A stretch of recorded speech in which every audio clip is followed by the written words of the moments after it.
we've picked our 12 blog posts. We know what our strategy is. Now we need to get our calendar ready, and then we need to get the blog post set up so when the week comes for us to write it, we have everything ready to go and we don't need to look through these documents again.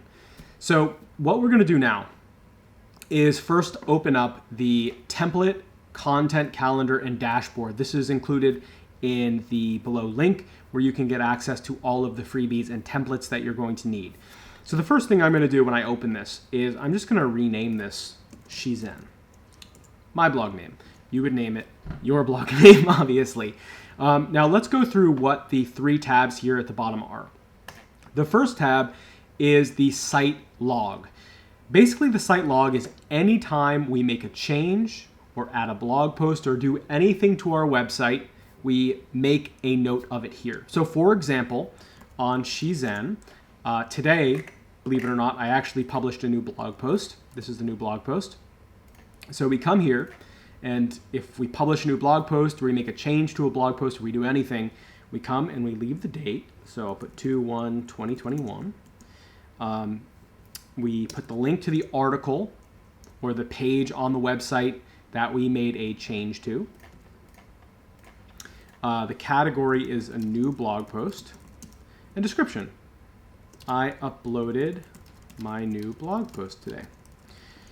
This is important because in the future, you might find that one day your traffic crashes. It dips down.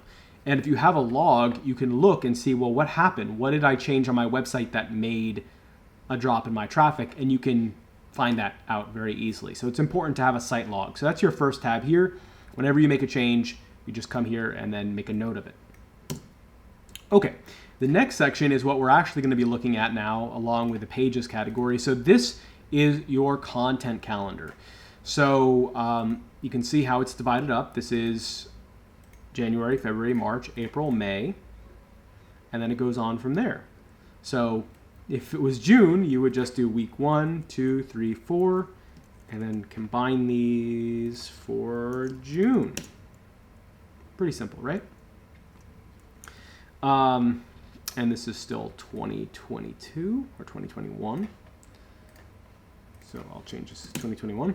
So anyway, this is pretty simple. And then every 3 months you have one topic, right? This is broken down in a very easy way. We have year, we have the 3 months, the quarter, and then the topic of that quarter, and then week 1, 2, 3, 4, week 1, 2, 3, 4, week 1, 2, 3, 4. So this is actually the next topic. Okay, so in this video, I'm going to be setting this content calendar up with the keywords that we chose. Now, this quarter, I chose matcha is going to be my topic. All of my blog posts this quarter will be about matcha. January, the first week of January, I'll write this first keyword. The second week, I'll write the next, and so on. So what we need to do now is actually get the keywords and plug them in here. So I'm just going to go in order. So here's our first keyword. I'm going to plug that for week 1. Here's week 2.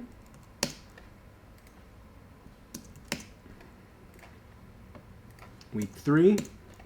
This shouldn't be rocket science. This is really easy. So here's our first month of content. Right? There we go. Okay, so now we have all of our keywords in here through the magic of editing. Basically, these are the keywords that we're going to write articles about over the next 12 weeks. So 3 months, we have everything planned. You really want to do this. Don't make the mistake of waiting till the day your article is due for your website to decide what you're going to write about. You should have all 12 weeks planned ahead of time. That way, you know exactly what you need to do. Everything will be easy. You can have these things stewing in the back of your head. And you want them all to be related. Because again, no one starts a blog because they're an expert. You start a blog to become an expert. Okay? Anti-expert, whatever. The point is that you want to learn. So if you write all about one topic for 12 weeks, you're going to learn a lot. Next, we have the writer. Now, if you hire writers on the outside, this is where you would assign them their articles. So maybe Joe is going to write that one, Mark will write this one, Joe will write that one. If it's just you, then just write me. And that's what I'm going to do. Me. Okay. So this is all set up. We have our 12 blog posts. Now what we need to do is we need to create briefings for all of these blog posts.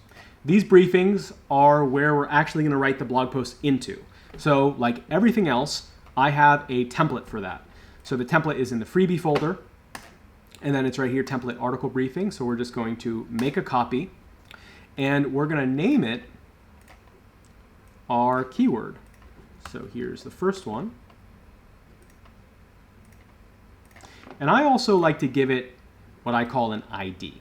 So this is a unique number that this blog post will have. So that way I always know what I'm looking at. In case I change titles or whatever, it's easy to have a simple ID for each one. So I just call it S for She's In and then 1. This will be the first blog post I ever write for She's In. So She's In 1. And then the second blog post will be S2, S3, S4, on and on till I die. So anyway, here we go. We have the ID, we have the keyword, and we have article briefing. And there we go. And I like to have a folder with the ID and the keyword. And then I'm going to put my briefing in that folder. The reason I like to have a folder instead of just all the briefings just right here is in the folder I can put stuff like pictures or graphics or illustrations. I can just drop it all in here. So anyway, now we have the folder with our briefing in it. So I'm just going to get the link to this. I'm going to copy the link, go to my content dashboard, and then here is the link to the article. Now this is really good to have because now in the future, when I want to write this article, I don't have to create a briefing. I don't have to create anything. I can just click here and then go to the folder that already has the briefing template in it. Okay, so at that point, you just need to do the same thing. We're going to create all the rest, all 11 more briefings. In this video, I'm not going to create all 11. I'm just going to pretend I did and, do this. Okay, so pretend at this point I've done all of these. Now, these are not complete yet. Once we write the article, then we label this as complete, but it's not complete yet, so we'll just leave that empty. Okay, so now our content calendar is set up. We know exactly what we're doing for our content calendar. We have the next 12 weeks all planned out. Now what we need to do is set up our page category. So the page category is similar to our calendar, except the calendar is about what we're going to write about next. The page has more information about our blog post. And this we need to do a little bit of digging to get the answer to. So in the next video, we're going to be filling out the page data section, which is very easy, don't worry, but it's very important. So I will see you in that next video.